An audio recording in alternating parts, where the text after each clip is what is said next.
Hello বন্ধুরা, তোমাদের আজকে আমি পড়াবো বাংলা তৃতীয় শ্রেণীর বইয়ের 65 নাম্বার পেজের আজিকার শিশু লেখক সুফিয়া কামাল। আমাদের যুগে আমরা যখন খেলেছি পুতুল খেলা, তোমরা এই যুগে সেই বয়সে লেখাপড়া করো মেলা।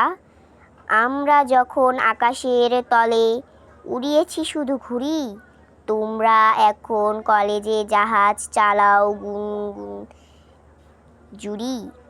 উত্তর মেরু দক্ষিণ মেরু সব তোমাদের জানা, আমরা শুনেছি সেখানে রয়েছে জিন পরি দেও ডানা। পাতালপুরীর অজানা কাহিনী তোমরা শোনাও সবে, মেরুতে মেরুতে জানা পরিচয় কেমনি করিয়া হবে। তোমাদের ঘরে আলোর অভাব কভু নাহি হবে আর, আকাশ আলোক বাঁধি আনি দূর করিবে অন্ধকার। তোমরা আনিবে ফুল ও ফসল, পাখি ডাকা রাঙা ভোর। যত্ন করিবে মধুময় প্রাণে প্রাণে বাঁধি প্রীতিরোধ। Bye bye.